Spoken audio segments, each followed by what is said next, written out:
Gaurko bigarren elkarrizketan, lehen aipatu duen bezala, Roberto Etxebeste dugu hemen. Fundagro Fundazioko Kasa Gurbindo proiektuan zukaldaria dena. Ongi etorri eta arratsaldeon. Arratsaldeon, zer dut. Ongi, baita zu ere. Bai. Primeran. Ederki, primeran hementxe. Bueno, landa lan, ez? Lanta lan, guzia, bai. Baina pixka bat kokatzeko, zer da fundazioa, zer da Fundagro Fundazioa? Fundagro Fundazioa jaio zen 2002an eta Fundagro Fundazioa nahitzuna zen nekazari eta albaitarentzat lanbiden eragitean landa garapena bultzatu hemen. Eta Kasa Gurbindo, Nafarroko nekazaritza eta balteritzan interpretazioen zentroa erakitzen du proiektatzeko nekazaritzako lanak eta albaiterun lanak eta azindan lanak Nafarroan. Nun eta, Nafarroan eta noiz sortu zen? 2002an. Fundagro eta Gurbindotxea 2012an. Eta, hasierako helburuak berdinak izaten jarraitzen? Bai, jarraitzen du helburu berakin. Nekazaritza eta... Nekazaritza eta, nekazaritza giena, nekazaritza lana. Bai, eta, horren barruan Kasa Gurbindo proiektua dago, ez? Horren buruan Kasa Gurbindo proiektua dago, hori da, bai. Eta zertan datza? Kasa Gurbindon egiten dugu, aitortzen da, prestaketza zentro bat sukaldaritzako klasek emateko, baina gure produktu gain, osea, gure baratzi gain. Eta, hor sartzen da, zertifikatu profesionalak, sukaldaritzakoak, eta ematen dugu hori zertifikatu profesionalak, operazio basikoak, sukaldikoak, eta gero ere bai egiten dire nekazaritzan, fitosanitarioz deitzen dutena kursuak. Ikastaroak, bai. Ikastaroak. Eta orduan ze zerbitzu eskaintzen dira?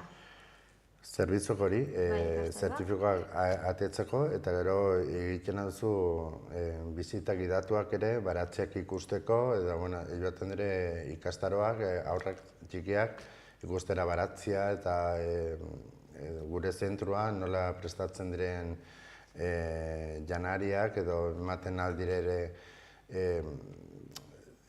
klase itxiak, sukaldaritzako klaseak, ikusteko nola ibiltzen dugun gure produktua, baratzeko produktua.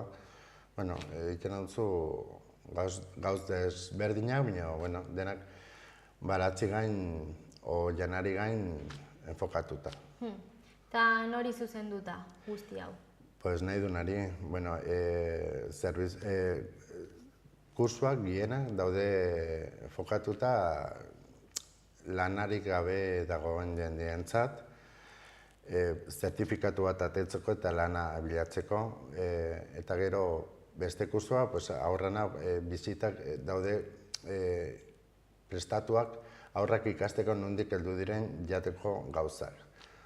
Esnian nondik heldu den, baratzeko tipulan nondik heldu den, piperra nondik heldu den, ikusteko, hori ez dagoela dena erosten dena boltsatan jata dena prez. Dutela lana bat, ikasten aldut ere nola sartzen dugun aztiak bere lurran eta nondik atetzen den landarea eta guztia prozesu guztia.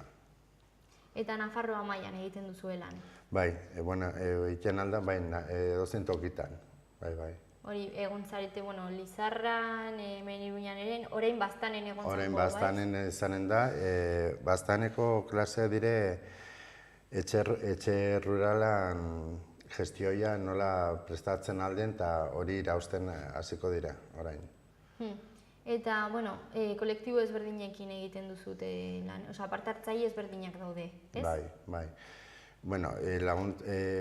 Elkartasuna badago Eina Konsebrokin, eta baita ere hosteleriko formazioekin. Eta adibidez ikastaro honetan parte hartzeko zer egin behar da? Zer egin behar da?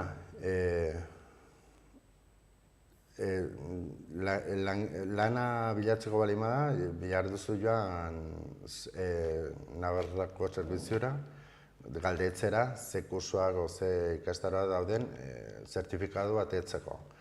Eta bestela, egon behar duzu bizia, jakiteko ze kursoa diren, apuntatzeko, jauzin person sartzen alda kursutara. Eta Casa Gurbindo zertan ezberdintzen da, lehen aipatu duzu pixka bat zer den baina eta ze zerbitzu eskaintzen diren, baina zein da bere berezitasuna? Berezitasuna ikastaroak prestatzea lana bilatzeko. Eta gero landareko gauzak, interpretazioa egitea landarena. Oraingo baztango kurtsoak zenbateko iraupena izango dute? Pues hori ez dakit ziur, Nik uste 2 hilabete edola abendurako bukatu behar dute. Bai, xehetasun guztiak webgunean egongo dira, ez? Bai, nik uste baietz. Ez dakit ziur, hori datu hori ez dakit. Bai, lasai, bai, normal. Eta, zertan ari zarete orain lanean? Ere etorkizunari begira? Etorkizunari begira, gauz bera, helduen urtean zerbitzu Navarrak eman digu beste ikastaro batzuk, basikoak eta bigarren mailakoak, eta, ateko dira ikastaro gehiago, ez dakit, zer ateko duten, baina beti badago lana, lana badago beti. Eta eguneroko lana, nolakoa da zuen egunerokotasuna?